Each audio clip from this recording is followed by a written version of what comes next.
Hello and welcome to TYA, a talk show segment with professionals in the TYA, that's Theater for Young Audiences field. So join me in celebrating this wonderful field. This series is part of our month-long Playground Festival featuring brilliant new plays for young audiences and educational workshops. So please check out our website, purplecrayonplayers.com, as well as our Facebook and Instagram accounts for more information on our upcoming programming.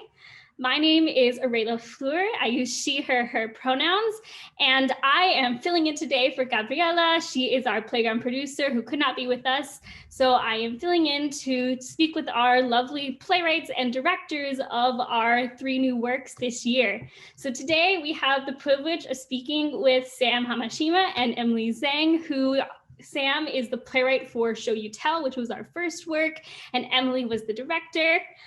Secondly, we have our playwright Ashley Laverty, who was the playwright of Where Our Stuff Goes, and Bennett Peterson, who was the director. I'm sorry, Bennett. And then we have our wonderful team of watercolors. So we have music by Aaron and Davidson, a book by Benjamin Lapine, and our lyrics by Aaron and Benjamin, as well as the lyrics and original concept by Reese Daniel, and our director, Madeline Overly. So please see their bios will be below in our website. So please check it out, see all the wonderful things that all these people have done. And thank you again for joining us today. So before I begin, I just want to take a moment and say that in the spirit of healing, that this occupied land upon which we are in is called the Chicago area on which Northwestern University sits. It's located on the ancestral homelands of the people of the Council of Three Fires, the Ojibwe, Potawatomi, and Odawa, as well as the Menominee, Miami, and Ho-Chunk nations. It was also a site of trade, travel, gathering, and healing for more than a dozen other Native tribes, and is still home to over 100,000 tribal members in the state of Illinois. So thank you for taking the time to acknowledge with me. So now, turning it over to our lovely playwrights and directors, I would like to get us started off with just one broad question, and we kind of go around, and then our directors will jump in with more specific questions. So to start us off, what drew you to write your play or your musical? Why in the TYA genre? And why did you want to bring it to the Playground Festival? So maybe I'll start us off with Sam, since you are our first in the series. Yeah, absolutely. Thank you so much for that incredible introduction. And it is so awesome to see all of you again. Hi. Congrats, Ashley, on this weekend. That was amazing. And Bennett, so good. Well, I started writing this play because I haven't seen much TYA that I would have enjoyed growing up. And I wanted to write something for the kids who are trading Pokemon cards on the playground, who are playing video games, and who bring food to school that some people might think is strange or foreign. And that's a story that I found in my community is huge. We all have sort of this lunchbox trauma, this lunchbox story. And when I started to write this, that's what I wanted to zero in on. It was this experience that I had from a young age where I had to celebrate myself or feel that I was bad about myself. And kind of taking the ownership of celebration and sort of, just like shaking off the haters. I think I answered the question. Did I answer the question? Okay, good. It is just so good to see everybody. And I would love to pass it on to Ashley. Thank you. I just smile when you speak, Sam. Oh, thank you. I was a little late because I was like, I have to have tea because it's a TYA. So I did it. And I had to show you all. Oh my gosh, amazing. I do not have tea. Well, I have tea, but but not anything about this. So my play, Where Our Stuff Goes, I first wrote it in 2015, and it was when I was in graduate school. I felt I was so inspired all the time to do so many artistic projects. I was teaching, I was writing plays, I was acting in plays, directing plays. Like, the way that you can when you're in college or in grad school and you're surrounded by people, like-minded people who want to do projects. And I got so much feedback, and the play morphed a lot, and I shared a lot during the talkback of where our stuff goes about some of the origins of characters and where the play had started from. And originally it was called And Me, Alexander. I was very interested in creating a play with these trash piles, non-human creatures that are really funny. I had not really written and have not really written anything since then like that. And then when I left grad school, it was really hard to continue for me to keep writing because my path went in a different direction, and I started focusing so much on theater for the very young and directing lots of nonverbal, sometimes, a 7-page script. If it's a script, usually it's an outline, lots of like highly physical theater for very young children. So during the pandemic, I just found myself thinking, wow, like there were so many things I used to do pre-pandemic as well as pre-pandemic, and maybe I should start doing those things again. And I found where our stuff goes and was like, this play is so good, but it could be better. So I submitted to Crayon players, and I've just been so pleased with the experience, because honestly, what I was looking for was just an accountability partner in Bennett and the cast, and a joyful playground, if you will, to encourage me to come back to the play. Okay, so that was a really long intro into the play. Comes from, I come from a family that has hoarding tendencies, and I have talked to a lot of people whose boomer generation parents also hold on to a lot of things. And I always feel this tug within myself of collecting stuff and having these things that are so important to me. And like you can see in my background that there is stuff behind me and there's things on the wall, and also not wanting that kind of stuff and wanting to just have the memories and the experiences. And so I was really interested in exploring that and exploring it through these weird trash piles, and through comedy and just like in thinking about those things. So I don't think I originally set out to create a play like that, but that is what the play is about. And I'm gonna pass it to Aaron and Ben, or maybe just Aaron. Just Aaron. And I will pass it to you, lovely Benjamin. Hello. Okay, so the journey of our play, our musical. So it first existed in, I think it was 2016 was the first like musings of it.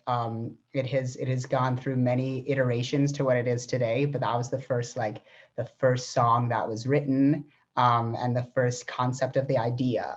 So it eventually, I have done as a actor, I have been in so much TYA. It is something that I have loved doing, and I've been in so much good TY, and I've also been in so much, I'll just say, talking down TYA.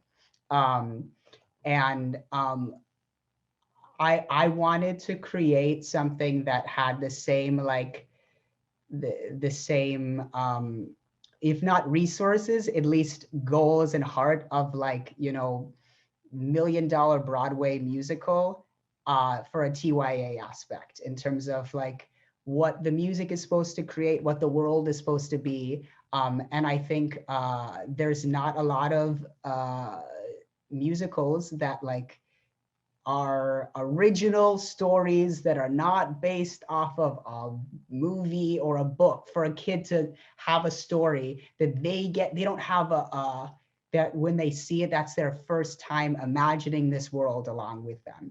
And so that was kind of the inspiration for when I was like, yeah, let's do a TYA musical, and I want to do that. And it simultaneously, as like a writer, it gave me a little bit more. It's so funny when you say this, like, oh, it's just a TYA thing. Yeah, I can deal with that. The just a TYA world, but it gave me as a writer a little bit more like, you can do sillier things. You can do, there's this world of imagination that I think was created in that.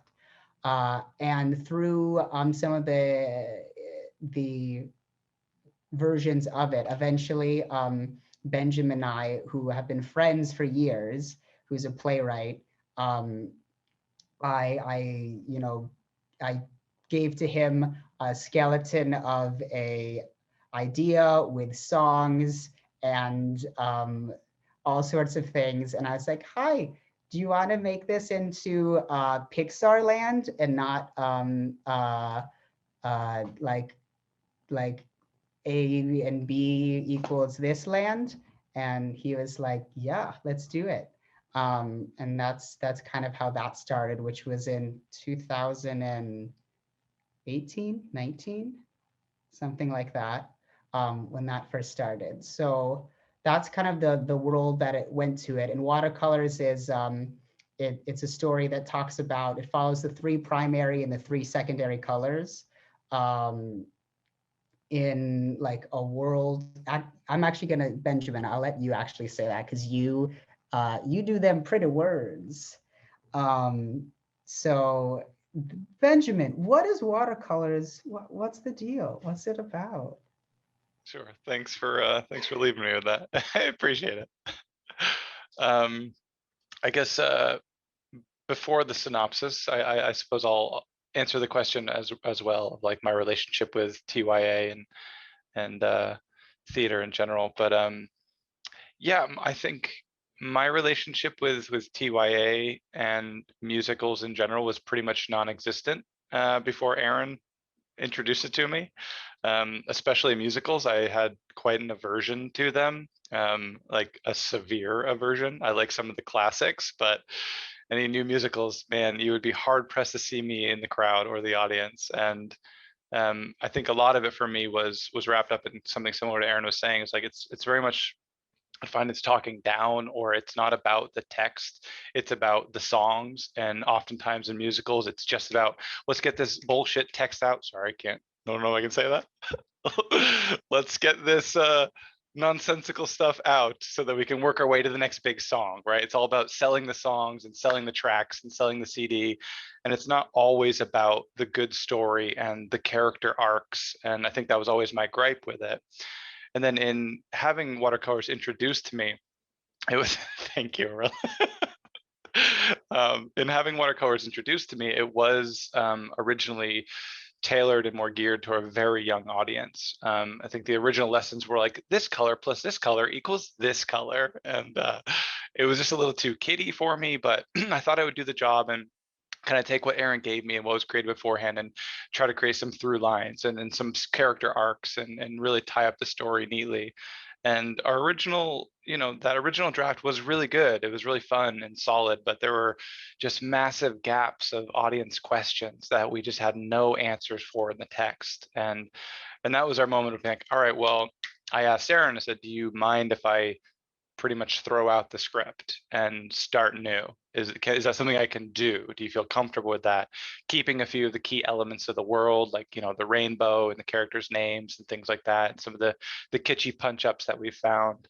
And the challenge in that for me was really, really fun, but really strange of how do I now tie together what are the songs, right? That's what we're selling now, but how do I actually tie it together with a big story, with big characters, with, we're going to talk about death, we're going to talk about friendship and depression, we're going to talk about loneliness, we're going to talk about racism, we're going to talk about the big things that we all need to talk about, right?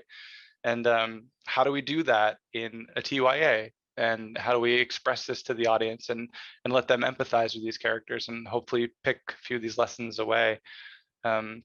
I don't know, and I think we did a pretty good job. I'm really proud of where it's at, and having Watercolors be a part of, PCP makes me really proud. And I would now say that I like TYA theater and musicals. So I'm learning to love, which is very nice. But yeah, watercolors is kind of about that. The things I said, it's about these characters facing a world where the rules are set in stone. Colors aren't allowed to mix and create with one another. You know, they can paint their colors and they can create canaries out of thin air, right? It's a world of magic and whimsy. And these characters are all segregated in their own colors, their own lanes, and their own worlds. And they're not allowed to mix and blend or even explore the past. You know, these secondary colors no longer exist in their world. And so the story kind of picks up when our primary colors discover that the secondary colors still exist, but they're fading away or dying out. And so it now becomes a mission and our objective as the rainbow that powers their world disappears suddenly. And they're gifted with this knowledge of a way to save their world, to go on an adventure and become friends with these colors and understand our differences make us stronger. And we can fix the world by working together and embracing that. Yeah, it's really cute. I think that's it for me. So I have no one to popcorn it to, question mark? Yeah, or Emily, yeah. Save you there. So the directors and I were talking and we decided that we'll sort of cycle through some like show specific / playwright specific questions and also some like general ones for everybody. So I have a question for Sam, going off of the first check-in about sort of what drew you to this piece and like how that came to be. And I just wanted to ask Sam about what does the importance of representation mean to you, especially in TYA, and especially as a playwright of color? Absolutely. Well, first I'm gonna say I look at theater as like an abundant art form. Like there is room for everyone, every story, every narrative. And we find ourselves sometimes when we're speaking of representation in an almost scarcity mindset that like we are not able to have everybody and I've got to fight my way in, right? And to a degree, people are kind of caught up in that scarcity of like, no, theater has no money. We cannot do that. And it's like, well, we just doubled in size because we now have the internet and we have digital theater. So I don't want to hear that, right? So representation for me matters, period, right? Like it can show what's possible to someone. I know for me, like the first show I saw that had an Asian person was The Pink Panther Strikes Again, and it was Kato. And like my community theater did it. And I was like, I can be that. But there's a difference between saying like, I can be that Asian servant versus, oh, I can play that part. That's like a valuable person, right? Like, and so I think we also need to diversify our narratives as well. And that's also representation. So like, you know, I wanted to also go back to sort of the basic of like, it can show what's possible. There are times where like anyone will see something they want to be in a show and they go to their unit and go, hey, I want to be that. And then they're like, oh, ha, ha, ha, ha. No, you cannot, because I've never seen it before. And it gives children, it gives everyone who sees something evidence, or it gives them some tangibility to hold on to that this was put there, therefore I could, right? Yeah, I mean, representation is so important in terms of gender, in terms of sexuality, in terms of race. Like there are so many different facets to what a human being can be. And I think as long as we continue to invite more voices to make writing, then like it will show off our beautiful, beautiful planet where there's so many different people. And I cannot use a bad word, so I will not.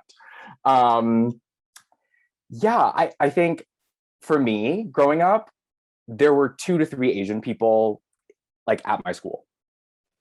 And that sucked. Like, I'll just be like super frank about that. Like, it was like really strange, and it continued and extended until I graduated from college. I'm writing this show because I know there will be 2 to 3 Asian kids in a white suburban town like where I grew up. And they are going to see this and be like, oh my God, wait, what? Like, they're totally gonna have a double take. And like, I live for a double take. Like, look at my outfit, I live for it. So we need to diversify and make sure people who are going to these schools are represented in the stories they're seeing. I think it matters, especially in TYA, because I want kids to see themselves up there, right? I want them to see how they think, like in video game and in things like this. Like, it's very important that these kids see it as something that they can respond to, as opposed to like, oh, well, this is dumb, and like Mrs. Moore decided to bring this show here and I don't know why. You know, it's like, I want kids to be able to like see this as an actual theatrical event they go to. Yeah, I mean, we have to just like, we're just diversifying. And I think that's super great. And representation is beautiful, as long as we don't follow into the scarcity mindset, because there's room for everybody. Jazz hands. Thank you so much for that, Sam. Also, just like for like, so it's not like it's just kind of super structured. Like, the directors are going to keep like asking individual questions, but also if any other playwrights have stuff that pops into their brain as a specific playwright is like giving their answer, like we want it to be more of like a conversation anyway. So that would be super fun. But I do have a question for Ashley, which is, you are not only a TYA playwright, but you're also a director and a teaching artist and an actor. And you even have your own theater company for the very young Kerfuffle, which you act as the artistic director. And I am just super curious how you approach all of these different positions. Are there any like similarities like across all of them? Like, what are the differences? Do you have a favorite? I'm super curious to hear about that. Thank you. Yes, they are. It is a lot. I would say, above everything, being a teaching artist makes me a better artist. Being a teaching artist and working directly with young people makes me a stronger playwright, because I currently just came from hanging out with 9-year-olds, and then I wrote a play with 9-year-olds. And being a teaching artist and teaching musical theater for 3, 4, and 5-year-olds online every Saturday morning, through this pandemic, makes me a stronger facilitator of theater for the very young and director of theater for the very young. So I think that, like, above all else, that is what ties it all together for me, is my engagement with young people, my understanding and respect of young people. I think kids are brilliant. Kids are going to change the world. TYA is the most important thing on earth. On earth, I said it, you guys, on earth. I think TYA is really important. I think young people are going to change the world, because there's no hope for us adults. We've ruined it. So it's so important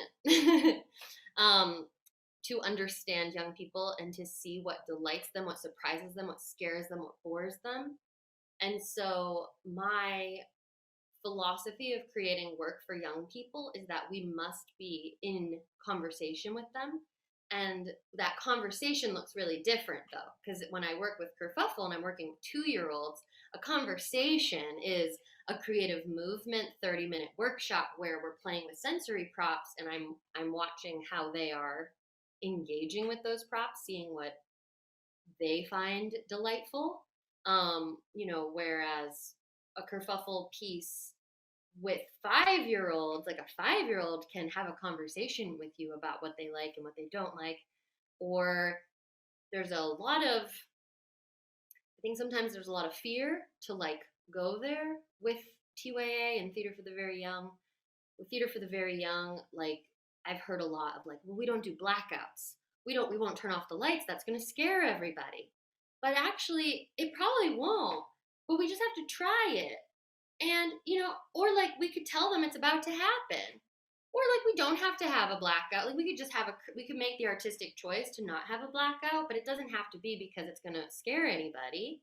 It could just be that we don't want to have a blackout. We're never going to know if a thunderstorm made with drums and rain flying out of spray bottles, we never know if that's going to scare a group of 5-year-olds unless we try it. And so that's sort of my overall philosophy with creating anything for young people. Is like, well, we gotta try it. We gotta write the play. We gotta like kill the character off. I don't know, like, you know, like we gotta like take risks, because TYA is a legitimate art form, and it is so important to, you know, like be putting these original stories out and like showing that it is, because everyone I know has been in really good TYA, and just like Aaron said, has been in like that top down TYA. Myself too, my whole background started in acting for TYA as well, and it was like, well, I've done some really good TYA, and I've done some like maybe some stuff I'm not gonna tell you guys about, you know. So okay, all right, let me get off my pedestal for a second. Did I answer the question? I think that just to finish it up, my heart like lies in theater for the very young and working with people under 6 years old. And it has been such a joy to come back and write a play for people older than 6 years old. And there's so much value in creating all kinds of TYA. So it's hard to say if there's a favorite, but my heart does lie in theater for the very young. That was such a wonderful answer, Ashley. I am going to pretend that there is a segue that exists between talking about conversations with 5 and 9-year-olds and then this next question for Aaron and Benjamin. We clearly have the wonderful opportunity now to speak with two playwrights, composers that are actively working with each other. So kind of talk us through your collaborative process. If you've worked on shows prior, like by yourself, how is it different? What do you like? What do you dislike that you will actually share in front of your collaborator? But just kind of talk through how it is to kind of have this show that you're creating that isn't just yours, and not in the sense of it exists in actors, but it's also really split between you and your other collaborators. Aaron, do you mind if I start us off? Yeah, I think that's a fantastic question. And I think I alluded to it a little bit in my original response as well, of the fact that, you know, for me, not having a background in musical theater at all, or composing, and I have written many lyrics. I love hip hop and I love writing hip hop lyrics. And so I know how to write lyrics, but it's not something I've actively done or done in play format. And so for me, for Aaron giving me the freedom to be like, hey, here are these songs, here's the world. Can we write a script that kind of ties it all together? And then when we come together and we find what works, what doesn't work, and there are sticky points, I'm like, you know, we're not really talking about much in these lyrics, right? It's kind of like kitschy phrases, or it's like it's really catchy, but we're not progressing the story at all. We're not actually learning more about the characters or the world or anything really. It's something I'm going to hum and sing repeatedly, and I think we need to keep that. But like, how can we actually like evolve that song a little bit more? And then an evening at my house at the piano, where we just kind of bash our brains together, and Aaron just beautifully plays, and we just test out lyrics and keep bouncing it back and forth until, you know, sometimes it takes us a couple nights, but we finally have rewritten songs completely from the ground up like that. And it was really fun for me because I've never done that before. I'd never collaborated with somebody musically like that. And it was just very different and very enjoyable, because he's such a savant, and I don't think he knows how good he is. So yeah, that's my response. Yeah, Benjamin's the best. So when I started this process, I think I felt like I was on an island a little bit. I felt like I had this this concept, and I had these song ideas, and I had a world that I wanted that wasn't created yet. Like I had this big, more I was gonna mention that in your Ashley, actually, about like how badass you are. Anyway, sorry, they're chatting funny things. I had this world that I knew I wanted to create, this world that talked about these things, and Benjamin just Benjamin literally finds the words that I am not eloquent enough to say and says them. He literally does that. And he has listened to me call him many times on a just like, I need to, even though like Benjamin's like, Aaron, you do the music, anything I say is, you know, like that's your thing, but he still will listen to me as I go, I'm just trying to make this shit music and it's so hard. It's so hard, Benjamin. I'm working with this guy in Italy right now and I'm just not sure. And he has literally always, I feel like, in both of us. And then when Benjamin has gone away and like been in a writing stupor, and he'll call me and he'll be like, I can't get through this scene. Can I just talk it through with you? Yeah, you can. So I think it was a lucky thing that Benjamin and I were friends prior to this. And we're like in our kind of really close knit friend family circle. And sometimes maybe it's weird sometimes you don't mix business and pleasure. But for us, it worked really well. And like, as we've talked about before, well, hopefully it's the start of more adventures. Thank you for that. I have kind of a more general question for all of the playwrights, so we can have like maybe a bit of like some back and forth and like a conversation. And I was just wondering, a bit more of a wholesome question, if / how you like tap into your inner child when you're writing TYA, or like how you let that like inspire you, or if you write something for or based off of like a fear or a dream or like an activity that you did when you were a kid. And I was just wondering what came to mind in that sphere for you guys. I'll go first. And then if anybody wants to like take it after me, just raise your hand and I'll be like, and popcorn you. Well, so honestly, like I listen to a lot of like cartoon music. So like that's a lot of like Studio Ghibli. So like My Neighbor Totoro. Like it really just like Joe Hisaishi, his compositions I think are just like really incredible in terms of like world building and just like the feel. There's also nostalgia for me. I also listen to like 10-hour loops of like Animal Crossing music or like Super Mario Sunshine music. Like it just keeps things playful for me, and I'm just like I'm tapping away and I'm like, oh, maybe that'll happen, and oh, maybe this happened. Like, you know, I'm like kind of writing like glorified fan fiction at this point. And like that's really fun. Yeah, I mean, as if I'm gonna figure out how to like put joy in my piece, you know what I mean? Like that's what I surround myself with while I'm writing. And you know, when I'm trying to get into that kid person, I literally am a child. Like if you're like, so for people who cannot see me, I have a Squishmallow behind me. I have a plush Totoro, and I have at least 1, 2, 3, 4, like 5 plush toys. So like if you're looking for a grown-up child, like I am that them. Would anyone else like to speak on this? Looking for a hand. Benjamin, come on down. Thanks, Sam. I appreciate the great introduction. I think I love whimsy and just joy, and I think that's the one thing I've just tried to maintain my whole life is just like, let's not let that go, right? Because I've always seen people, and like especially adults growing up, where you just like watch the sense of joy is just washed away from them.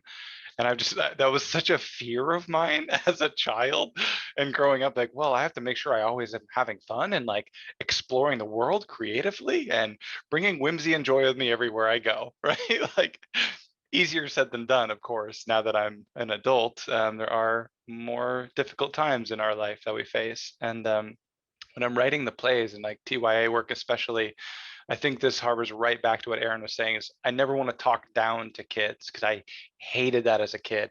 So as cliche as it sounds, I give my characters their heads and I let them speak. And then every once in a while, I'm like, oh, here's a cool moment for like something whimsy and weird. Like a bird now appears that's passing messages back and forth between these characters, and it's made out of paint. So it's just gonna like puff and disappear when it's all done, when it's carried its message. And like, that'll be weird and fun. And like, not my problem, director. That's for you to figure out, you know? Like, I always write in that space of like, what's the biggest, weirdest thing I can write? And then they'll figure it out down the line, right?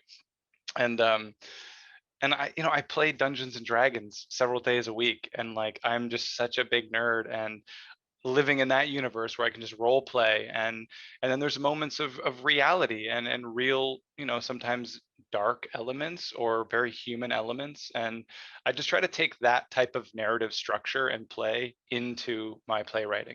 So like, let's have some whimsy, let's have some joy. Ha ha ha ha, we feel really good. Oh, it's getting very serious all of a sudden. Oh, that's something I haven't thought about before. Oh boy, let's break the ice. Ha ha ha, back to whimsy. And so if that answers the question, it's kind of how I like to write and keep whimsy and joy alive in my piece. Any hands? Anybody? Any takers? Who wants to go next? Oh, I saw Aaron first. Sorry, Ashley. Well, I just have to also say, Sam, yes, stuffed animals. I literally just grabbed, I literally mentioned them earlier at rehearsal today, but I have some stuffed animals, and like they have to make an appearance because they're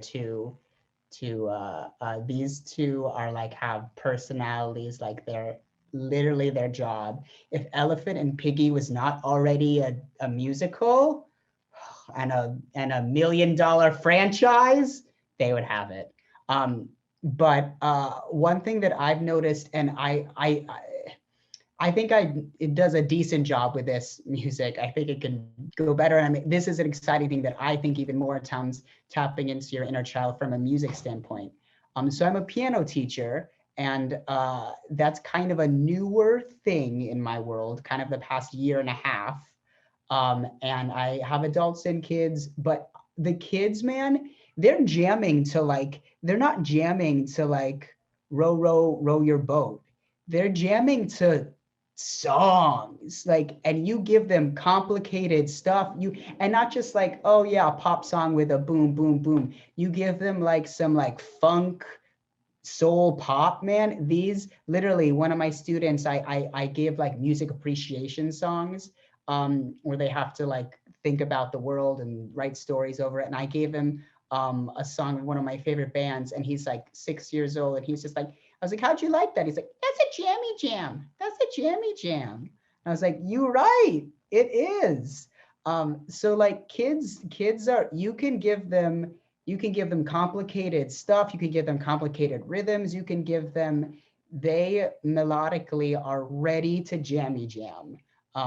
So that is something that I think I embraced a little bit with this, definitely, but I'm like ready to embrace that even more. I think you can musically do anything with young people, and they are ready.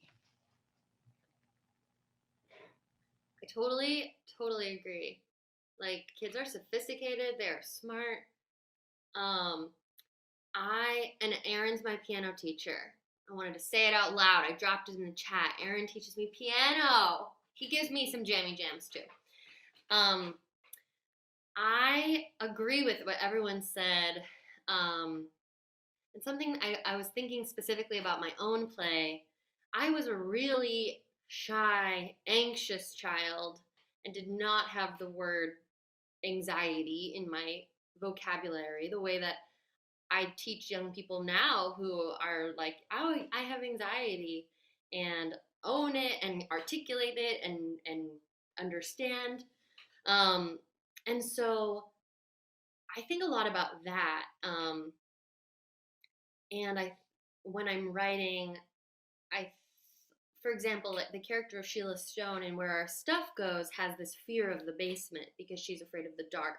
She has this whole monologue about how she like has planned out how she's going to get out of her bedroom if there's ever a fire. And when she goes down into the basement, she thinks there's a murderer, and she runs really fast up the stairs because like in her imagination, there's a murderer following her. Like all of that is like my brain. That's all from my experience as a child. And like still kind of feel when I go into a basement alone, like there's definitely someone down there. Like I have a very irrational fear of being murdered. Kind of like, I feel like that's how I'm going to go. And so I tend to infuse that into my writing. And then that paired with, I do long form improv, and long form improv is something that we're taught is like the more like details you put into something, the funnier it is. It's so funny when you have these little details that I can't think of a good example now. Like that paint bird. Oh my God, what a beautiful image. What Benjamin just talked about. Like, so great. And so I try to put that into my writing too, of thinking about like the specific things, like in Where Our Stuff Goes, Sheila is talking about grilled cheese sandwiches with orange cheese and you dip it in ketchup. And that is like, that is like my dream. And like my childhood dream, because my mother never bought orange cheese. And I just wanted the orange cheese, but instead she bought the white cheese. And so I try to think about these like very specific details from my childhood or talking to my friends about their childhoods, and slash talking to young people and like try to take things that they share as well. Yeah, no, Ashley, something that you're talking about that I am just like, I love that you are talking about sort of how kids like have these situations and these experiences, and you, like Ashley, you are like meeting them, you know what I mean? Like you are honoring those experiences, and like as opposed to someone being like, oh well, I'm gonna write like these kids on a playground and like that'll make the producers happy, you know what I mean? Like it sounds to me like you're really engaging with children in a way that is like at their level, you know what and I don't mean down or anything like that, but it's like I think kids are like so present. They're like more present than like most adults.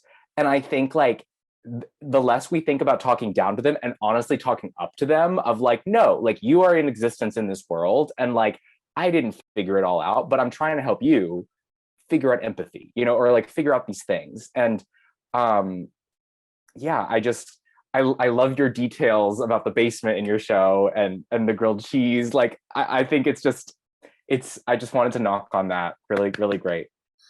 Thank you. Amazing. That was a super fun conversation. And something that was like coming up kind of has to do with a question that I already had, which is you've all kind of like touched on a little bit on how you bring like a part of yourself into the stories that you're telling and the characters that you are creating.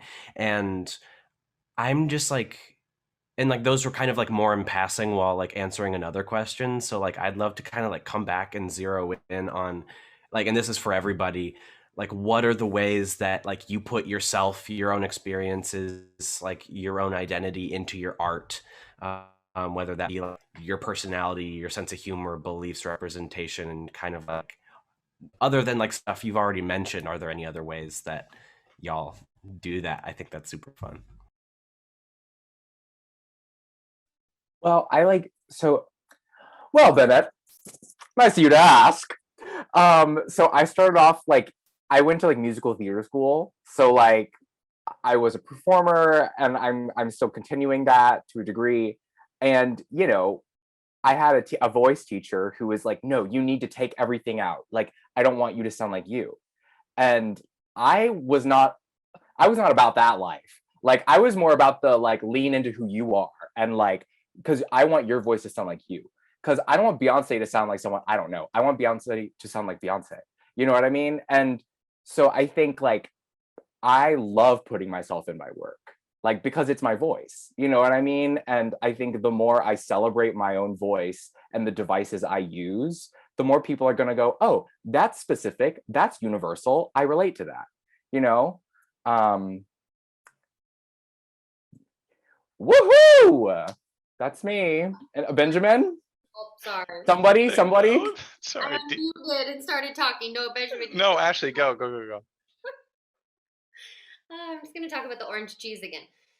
Yes, to what you just said, Sam. Like, yes, it's about like being you and like, and it's about putting those, like who you are on the page and like the things that you, for me, like the memories I have as a young person, which perhaps no one else is like, has this strange memory of like, why did my mom buy orange cheese? Orange cheese is the best. And I remember my neighbors across the street, their mom always bought the orange cheese. And then they would cut the grilled cheese in fours. And that was like very special to me.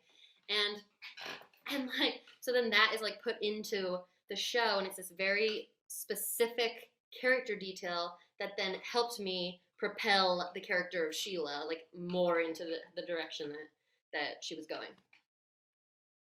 All right, Benjamin, what were you gonna say? Tossing it over to you. Oh, thanks, Ashley. Appreciate it. Yeah, I always find it so interesting. I like this question a lot, Bennett. So thank you for asking it. Because I always appreciate, people like Sam, like you say, you put so much of yourself and your own personal story and your existence and your identity into your characters and your scripts. And I always find that's one of the difficulties, I think, for me, is like I never write myself ever in a script, but I always write the things that I find are my flaws, or the things that I've dealt with personally. Like I lost my mom 8 years ago, so I'm going to talk about death in the next 20 scripts, right? Like let's talk about it, let's figure it out, because it's my own self therapy, and I'm giving characters who have different backgrounds and different adversities they're overcoming while they're dealing with the same thing I'm dealing with, and seeing how they navigate those waters. And it's the most interesting thing for me to just, like I said before, just give the character their head. Like I always write out a big things, like I know what their wants are, their desires, their fears, I know their hair, like because I play D&D, I have to know my characters, right? And then I can just kind of give them their head and let them play. And I always just want to talk about the philosophies that I'm interested in, or I just love the duality of human nature and just the ambiguousness of morality. So that's one of the things I always want to discuss, right? Of like, it may be right for you and maybe wrong for them, but they're both right and they're both wrong simultaneously. And that's one of my favorite things to always explore and touch upon. And so while I do struggle to put myself in it, I always find that like there's little elements of me in every single character. And I think that's why they're able to like live a little bit, because I can give them the push when they forget what they're saying. I'm like, no, that's where you go, keep going, yeah. That's also such an incredible human lesson that I was just talking about this maybe this morning, that this is a lesson I continue to learn, which is what's right for me is not right for you, and that's okay. Don't yuck somebody else's yum. That's a really important human lesson that I am still learning as a 30-something-year-old. And that to me is like a far more interesting lesson to infuse in theater for young audiences than like 2 + 2 is 4, 3 + 3 is 6. Well, right, Ashley, because like isn't that what the classroom is for at the end of the day, right? The classroom is for the basic lessons, for talking down to the kids. But when you go to theater, it's a place where they get to pull back the curtain and go to a place of imagination and play. And like you said before, it may be a bit scary, right? There may be things that fill them with fear, but like fear is like good in small doses as long as you're in a safe environment, because it lets you know what to be afraid of in the world and what about yourself you're afraid of. And yeah, I don't know. I just think that's beautiful. Yeah. And I think, Benjamin, what you're just saying about like fear, right? Like, honey, we're all watching the same news, and children are probably watching the news too. So like, I'm not hearing like children are leaping through the meadows and looking for a unicorn all the time. Like that is not happening. And so, like, no, I'm serious. Like from a very young age, like I think we all have had to deal with some sort of thing, right? Whatever that thing is. And it's like a big kid lesson, right? And how are we going to bring those big kid lessons to TYA to help these people kind of deal with these things that I think a lot of our society has been like, they don't have to deal with that yet. It's like, for Christ's sake, like I was in 4th grade trying to figure out if I was gay or not. You know what I mean? Like children are having these thoughts regardless if they're in a textbook or if a teacher's talking about it. Like that's what a human is, Oh yeah, that is what a human is. Yeah, thanks for saying that. I completely agree. My aunt is a infectious disease doctor. That's a motorcycle. And I have 2 young cousins, so they're 6 and 3. And like over the pandemic, my aunt sent this video of my 6-year-old cousin playing doctor on her panda. She's like, we need hydroxychloroquine stat. And I'm like, how does this 6-year-old? Like they know so much. That's her whole thing. She's like, and we lived abroad, so I wasn't able to see her as much. And I just want COVID to end so I can see my family and all this stuff. They pick up on it. And I probably learned the term hydroxychloroquine, as you can tell, later than she did. Yeah, that's really right, Emily. So kind of wrapping up, this is like have, 2A applicable and have fun. I'm a super big casting nerd. And so one of my favorite questions to ask people, because I know a lot of you have acting experiences, like what is your favorite role or like role within a production that you've ever done? And then for the sake of 2AA, we'll kind of specify for more 2A roles. And then also if you could talk about kind of how being an actor in this field has influenced your writing and like what you want to bring to the characters. Oh my God, that's true. That's a good option. I will amend it to say or role you have written, because that is, I feel like I would also like that. I'm gonna forget the question, so Yeah, I'm what gonna was go the final first. thing you said? Sorry, what was the final thing you said? Yes, so I really had a really good amendment I support. So your favorite role that you've played or written, I will give you both options, and kind of how that's like influenced your writing is for your favorite role that you've played, how that experience in acting in that process is like influenced your writing and what you want to bring to the characters that you are creating as a playwright, not as an actor. Yeah, well, so for me, my favorite role I have played, for sure, Seymour in Little Shop. Like, I had so much fun playing with that puppet, and like, Seymour doesn't have to be manly, so I was giving you myself. Um, and it's just got a great score. I literally would work out to Little Shop, like, doing my little sets, being like, the make shot hair, it's like so good. So I started off as an actor, and I took one playwriting class in college. So like I'm coming from an acting background, like, and when I'm writing a scene, I start from an actor's perspective of like, okay, so like, what does somebody want in this scene? Like when I'm building my characters, I'm building it from an actor's like kind of standpoint. You'll notice Emily like zoned in on this as we were doing the show, but she was like, well, in every scene, like the characters are kind of doing something, like there's always an action happening. And it's because when I am in a show, I have to be doing something. I don't know why, like who shows up somewhere outside of a locker room and is like, I have a whole monologue for you. I don't know, like I need people to have organic conversations, and those happen when people have an action that brings them there. And so you see it a lot in my structure of how like an actor can approach this, or like you can tell an actor touched it. Like I think so. Yeah.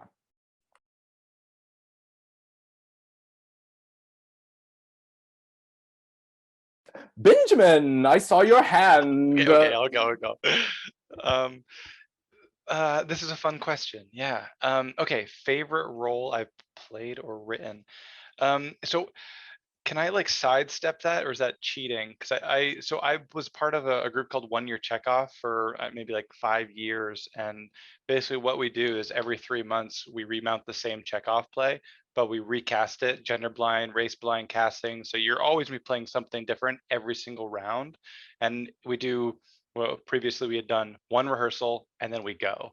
And it's always in a weird found space, like the back of a bar, and we're having drinks and the audience is drinking, and it's a fun, weird, chaotic mess. But like you as an actor have to really know your script and know your parts and know the characters you're interacting with. And it was such a fun challenge. And every year, we're doing the Seagull for a year. It's a master's class in this play, right? Effectively, like by the end of the year, that play inside and out. And there's been so many beautiful characters that I've got to play in those scripts that I would have never been able to play. Like I'd never get to play Nina traditionally. And I loved playing Nina. She was a blast, right? And like, and there's things like that, because it also opened up the world for whimsy, because it's one rehearsal and go. And we have somebody on book, that's going to be messy and flawed, and we're getting a little tipsy, and like it just opened up so much freedom to play. And that process really taught me, like I said, it's a master's class and one of the greatest playwrights of all time. And so I really understood, like, everybody needs to have an arc, big or small, right? By the end of the play, each person should have a full story that they have told over the course of this script. Done and done. Thank you, Chekhov. Great lesson, right? And I think because I've come from an acting background, studying theater in school and doing improv here in Chicago, and I think I always approach scripts in that manner of like, I'm writing it for myself, or I'm writing it for somebody I'm going to be doing some work with. And, and I'm so sorry, I'm never writing it for you. I'm never writing it for the director. I'm so sorry. I've never been on that side. And so for me, like, I've given you many challenges in watercolors. I'm like, yeah, the boat's going across the ocean and it hits a tidal wave and it tips over. And there's a scene where the characters are reaching for one another. And they're like, it's just, I don't know how you're going to do it, but that's not my problem. But then I'm going to give the actors every courtesy possible, right? I'm going to give them like the stage directions that help them better understand like what I think that character is going through in that moment, right? And so, yeah, I think having any background like that within theater and acting and performing really, really helps with writing for sure.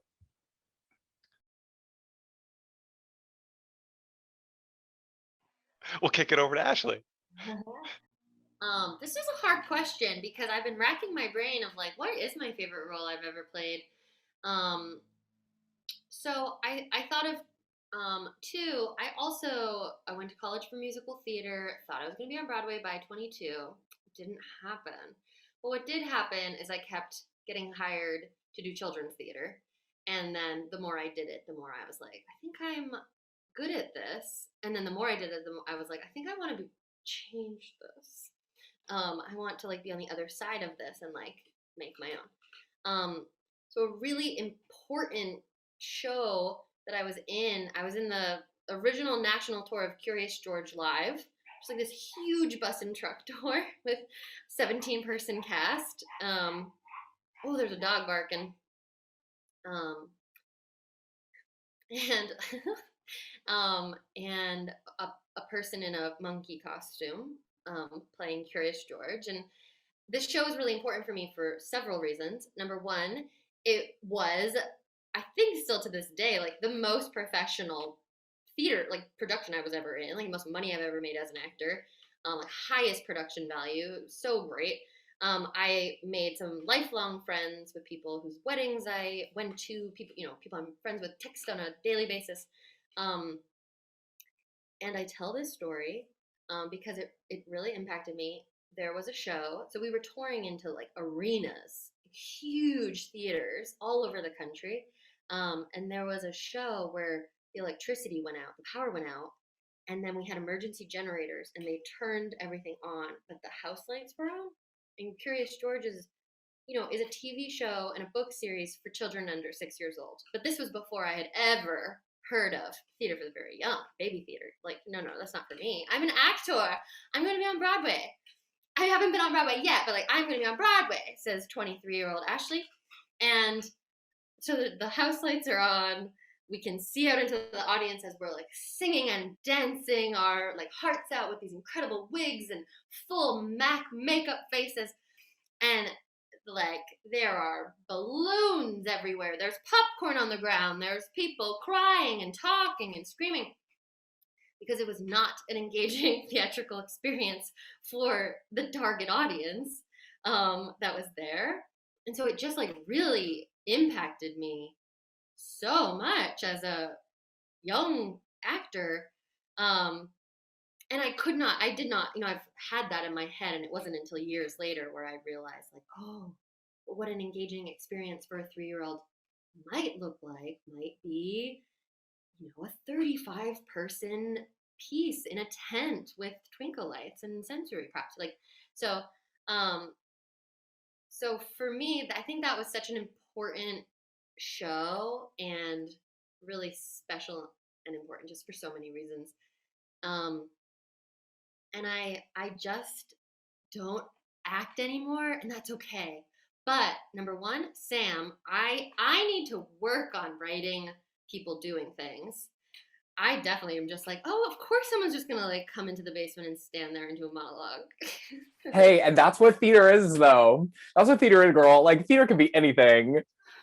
Oh, no, I love that you said that, though. I need to work on that.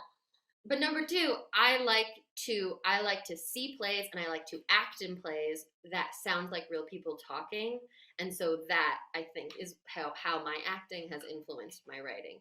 That I write with a lot of ellipses, a lot of a lot of ums and likes and commas and weird places, and I like it to feel like real people having a conversation. And that's probably because I wasn't that good of an actor. So I like to like act in that kind of stuff. So anyway, so yes, Curious George Live. Aaron, do you have something to share? You have an incredibly pivotal story to share. You're the best. And so it's interesting. So so probably the most influential, I'll talk a little bit about acting world and then kind of how I have transitioned and kind of hope to transition more into like a musical composer and even music director in the future stuff. So, but the most influential acting thing I ever did, I was in a production of a show called Jackie and Me about Jackie Robinson. And it was I'm from Denver, and I was at a theater called the Denver Center, which is like, you know, one of the big places right there. And it was like that childhood dream of like being on that big place there. And it was a story about baseball, which I'm a huge sports fan. And it was, so it was combining those loves, and it was a big theater that put in, that put like all of their money and resources in to this TYA that was meant for, it was also like meant for like middle schoolers. It was kind of that older age. And I saw right away, I was like, oh my gosh, if you put all your resources in to this story, and like, and they were like, we found out how to have baseball games on this theater in the round, and it was incredible. And I saw like, this is what happens if you put all the resources that you're going to put to, if a theater company to their other shows, if they put it towards a TYA story, because also the script wasn't talking down, it was telling this story about Jackie Robinson, it's an incredible, what he went through is literally incredible. And so being able to like tell that, it's still the proudest moments I've ever had as an actor. And the moments where I felt so much of my acting life, I think so many do, you have these times of self-doubt, and it's just a perpetual like oy vey career. But TYA theater is often when I'm out of my head the most. So I think that is whenever I'm performing in that. But as I've transitioned towards like creating music and what that means for me, I'm like borderline self-taught with some training as a young person in terms of me as a musician. So I've always had, I've had insecurities about that. I went to school for theater, not music. And I've always thought about, what if I went to school for like, at, the musical theater compose, oh, why didn't I go to NYU? Why didn't I go to Northwestern and do all of that stuff? But then I'm in love with jazz. And what is jazz? It's a beautiful melody. It's a beautiful melody with like, sometimes the same 4 chords, but just slightly different arrangements around them, technical terms slightly different inversions or modules. And so my goal, and I feel like I'm in the beginning of that journey, is to just like, TYA as an actor is just trying to, I'm trying to create the simplest, I want a beautiful melody, and then like slightly weird rhythmic structure around it. And that's kind of what my and when I write, I always look at things as like, obviously as an actor, or as I have too many producer brain parts in my head that I sometimes need to say, be quiet, just write a song. Don't think about, how that is. But I want somebody to be able to sing it and to be able to enjoy. If somebody enjoys singing it, it doesn't matter. It's going to be good. If an actor is like, yeah, I like singing this song, you're great. So that's the goal. When we're there, who knows? But That's so wonderful. Ashley, go ahead. I was just gonna say, Erin, what you said about like, gosh, why didn't I study this? Why didn't I study that? Resonates with me as someone who has a theater company now. You know, I'm like, why didn't I go somewhere else or do something else to, you know, I don't know, understand how to run a company better, rather than like be like, I'm gonna be on Broadway and that's what I'm gonna do. But I think like to tie it back to the question, like I do see how my past and my experiences and my degree have impacted me as a theater artist and as a playwright. But that is something that I think about a lot as well.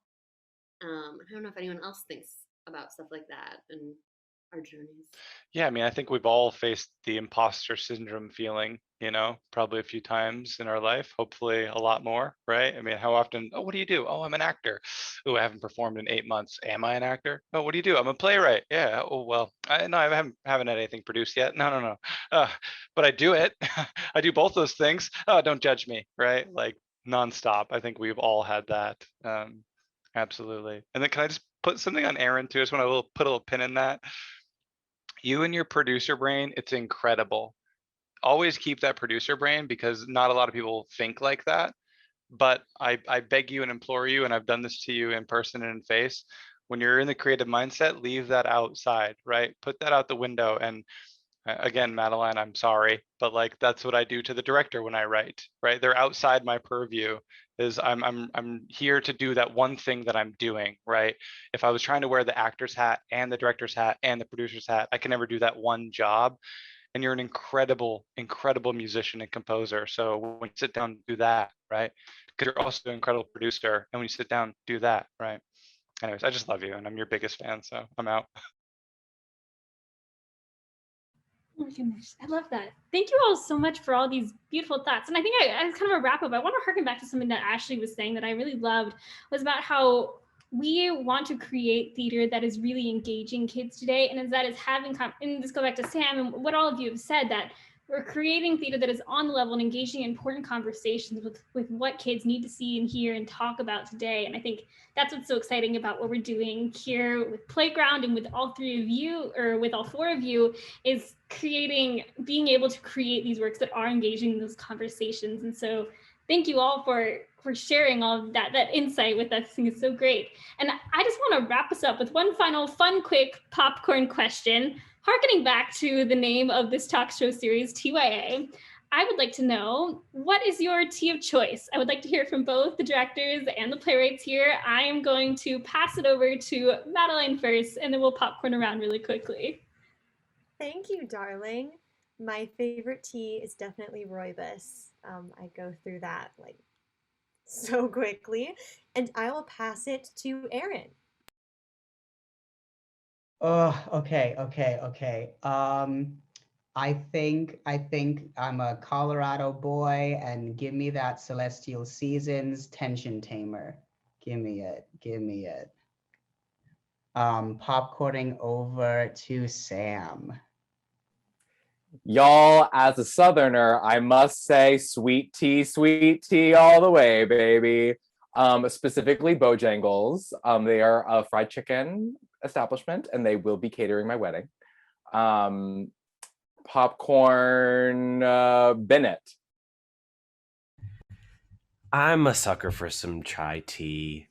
I also love matcha. Matcha is so good. If that counts. That, of course that counts. Who am I kidding? Yeah, I love both of those so much. And I will pass it on over to Emily.